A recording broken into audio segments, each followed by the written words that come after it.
Election commission of Pakistan میں inter party P T I کے حوالے سے ہیئرنگ ہے. یہ وہی کیس ہے جس کے بارے میں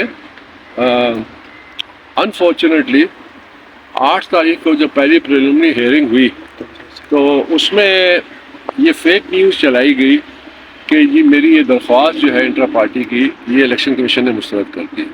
تو آج میں آپ کے سامنے ہوں, الیکشن کمیشن کے باہر کھڑا ہوں اور انشاءاللہ پیشی ہوگی. اس میں ظاہر پی ٹی آئی سے جواب طلب کیا ہے.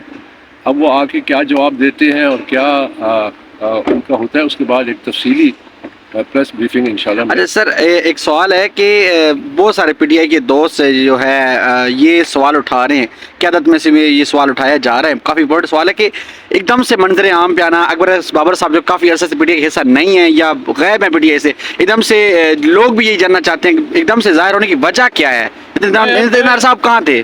میں ایک دم سے کیسے ہوا جب میں 8 سال یہاں الیکشن کمیشن کے باہر کھڑے ہو کے 200 سے زیادہ پیشیاں کی ہیں, اس میں میڈیا ٹاکس کی ہے, اس میں یہ تمام جو خدشات تھے اس کا اظہار کیا, اور پھر میرے جو تمام الزامات تھے غیر قانونی فنڈنگ کے بارے میں وہ ثابت ہو گئے. تو میں اور پھر آپ کو یہ آپ کے لیے شاید نئی خبر ہو کہ یہ آج میں ساتھ لایا ہوں, یہ دسمبر 13 2012 کی یہ درخواست ہے جو میں نے اس وقت جسٹس فخر الدین جی ابراہیم صاحب کو پیش کی تھی. اس وقت جو انٹرا پارٹی الیکشن اسلام آباد کیبل ٹیریٹری میں تھے, اس حوالے سے میں نے شکایت جمع کی تھی کہ یہ ٹرانسپیرنٹ نہیں ہے, اس میں بے قاعدگی ہے. تو یہ جو انٹرا پارٹی الیکشن ہے یہ آج میں پہلی دفعہ اچانک نہیں آیا. پھر اس کے بعد 8 سال میں فارم فنڈنگ کا کیس بھی لڑتا رہا. میرا مقصد صرف یہ ہے کہ پارٹی کو ادارہ بنایا جائے, اور یہ جس طرح چلائی جا رہی ہے کہ یہ ایک اس طرح کی بادشاہت ہے کہ جو فیصلے کیے شخصی فیصلے ہیں, تو ورکروں کا ایک بنیادی آئینی حق ہے کہ وہ اپنے لیڈرشپ کا انتخاب کریں. وہ آئینی حق ان سے چھینا گیا, ہم سے چھینا گیا.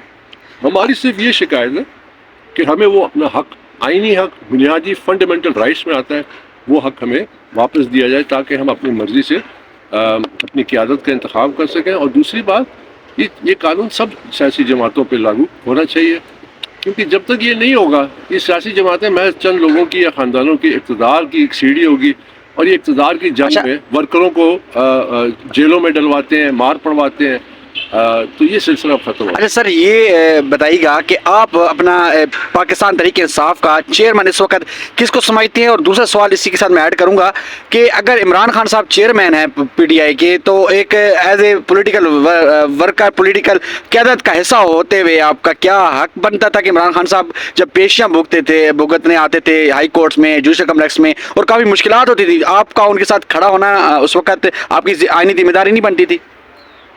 دیکھیے 3.5 سال جب یہ اقتدار میں تھے تو جو فرعونیت کا دور تھا, جو انہوں نے اپنے مخالفین پہ ظلم کیا, جو مجھ پہ کیا, جعلی مقدمات بنائے, میرے گھر کے باہر فائرنگ ہوتی تھی, مجھے قتل کی دھمکیاں ملتی تھیں, اور یہ تمام چیزیں ریکارڈڈ ہیں.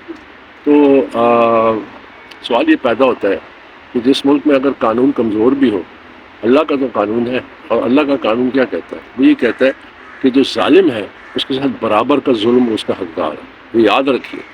اور یہ قرآن مجید میں تو جو آج ان پہ مشکلات ہیں, میری ہمدردی ہے ان کے ساتھ, میں کبھی بھی نہیں چاہوں گا کہ کوئی ان کے ساتھ زیادتی ہو, لیکن میں یہ ضرور مذمت کرتے ہیں.